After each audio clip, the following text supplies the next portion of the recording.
I had that one viewer, and that viewer made me keep going. And each day and more, week 2, I started averaging 4 viewers. Week 3, 8 viewers. Week 4, 20 viewers.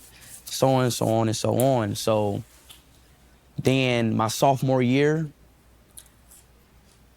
I kind of gave up on school. Right. I kind of gave up on school. I kind of gave up on everything that I had to my old life and just put everything onto my stream. I streamed every day. I didn't care about nothing else but YouTube, streaming. How did your parents take to that you had, like you said, you had given up on everything except streaming? I'm pretty sure they weren't as happy about this as you were. Yeah, that was bad. So as I was streaming, there was a clip that kind of blown up. It was on Warstar. You remember Warstar, right? It wasn't like, it didn't go viral. It had like maybe 30,000 viewers. So my dad showed my mom, because my dad watches Warstar. My mom seen the video.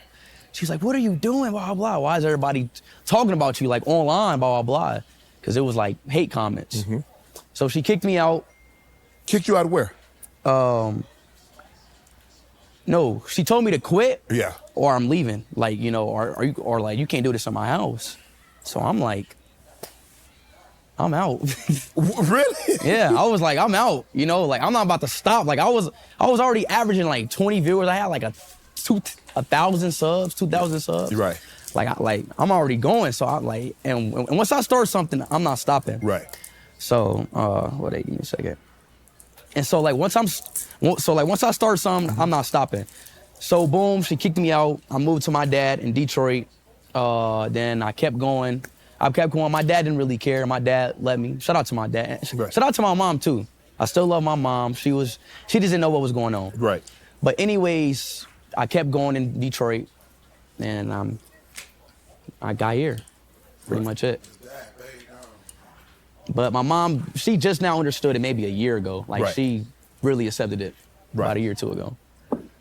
So once you started doing it, you're gaining 1,000, 10,000, 20,000, 30, 40,000, and you become what you become. What was the first thing you purchased? You know what's crazy? Like, I'm not even like a purchase person, like type of guy. Mm-hmm. Like my first big purchase was mainly probably just buy my mama house. That's probably like I was never like a guy like, oh, I wanted a chain, or I wanted that clothes, or I wanted this and that. You're not a car guy. Yeah, and plus I was 16. I didn't know what to do. Right. I didn't want a car because I didn't like to drive. I didn't want a chain because I just didn't want a chain. I didn't want clothes. I didn't want none of that. So I just kind of had money, you know.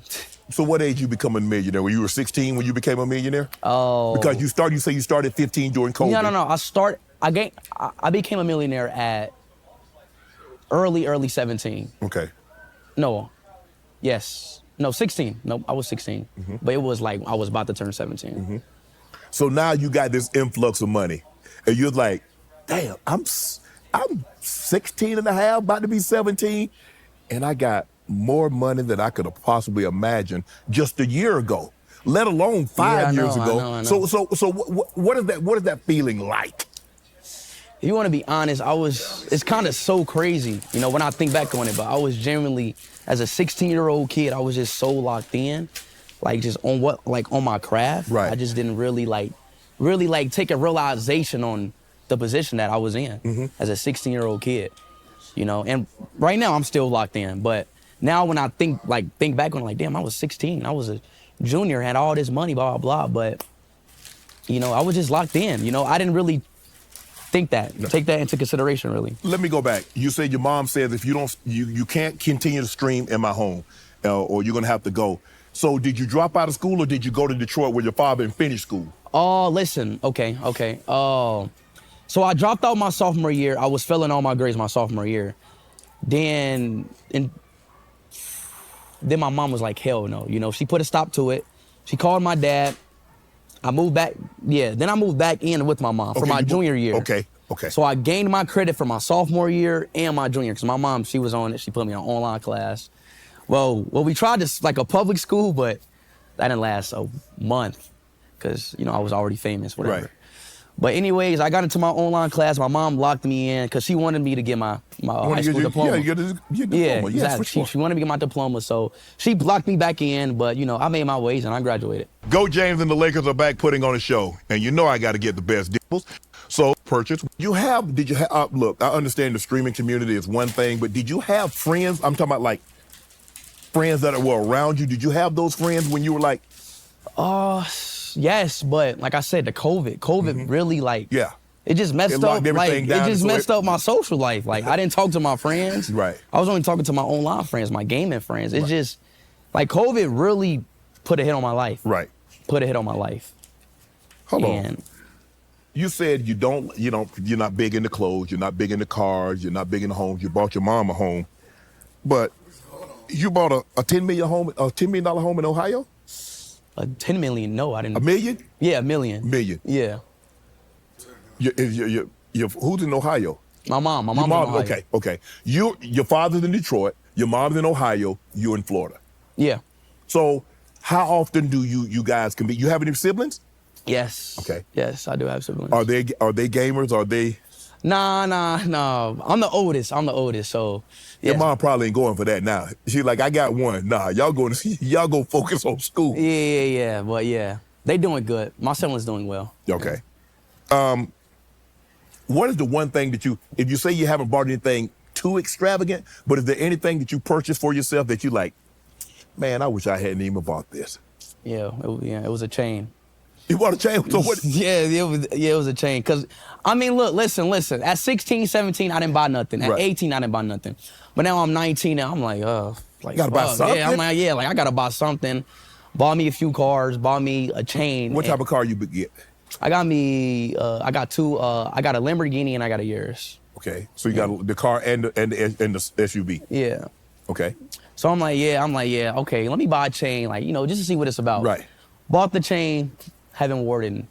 I just don't wear it. So what is it Cuban? Does it have speed on it? I bought it was a $50,000 chain. It was, I don't know. Yeah, it's like a Cuban link, like Ronaldo chain. Yeah. Or whatever. Right. But it's a good chain. I just never wear it. Like, it was just a waste because I don't wear the chain. Right.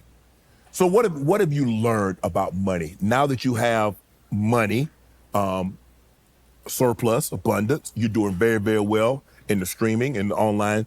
What have you learned most about money? What I learned most about money? Money talks. First of all, money kind of runs this world, and you gotta really, and a lot of people don't got it, so I try to like help out as much people because, that's why I carry cash now. I always carry cash anywhere I go, just to hand it out to somebody, because some people need it. But, money is just, it's kind of what life, what runs on. You have a great team around you. They talk to you about, like, I don't know how long you want to do this. I don't know if you have any other, hobbies or anything that you want to do outside of this once this is over. So how long do you want to stream? How long do you want to do this? As long as you can? Do you see an end date and do something else? I love streaming, I want to really, really perfect it. Like, really, really perfect it, because I really love the game of streaming. Like, I love the industry of streaming. I really love it. And it's not going to stop. It's not going to stop. What is investing? Obviously, you say you carry cash because everybody is not as fortunate as you are. And sometimes you see people in need and you want to be able to help them. And that's a big thing for you. That's a big thing for you. But what did your team tell you about investing? Like, I don't know, Speed, we can't save the world. What do you mean by that? What I'm saying, like, you said that you want to help people. Yep. And as far as like your team saying, we got to make sure we invest X, Y, and Z, but you say you carry cash because you want to help people. Have your team, because I had the same thing, because I got a big heart and I want to help. And my team's like, Shannon, you can't save the world. Exactly. That's true. But if you run it, my thing is, if you run into somebody and you got it, it don't matter if it's a supporter of, like, if somebody asks you, yo, I want to feed, like, I was just walking down in Michigan. Some dude was walking down, yo, I want to feed my daughter some ramen noodles, blah, blah. gave him a like 200 ball, you know, like just, I'm talking about stuff like that. I get it. We can't save the world. Right. But if somebody need it, if somebody need help, give them that. And plus if you got it. Right. You know, so I try to like, I'm always sending people money. I'm always sending people money just to help out. And it comes to family, friends, supporters, anything. It's just. Is it hard for you to say no? No, it's not. You know, obviously I ask like, yo, like what you need it for? You're not about to just, but no, it's not hard for me to say no. Want to join Club Shay Shay?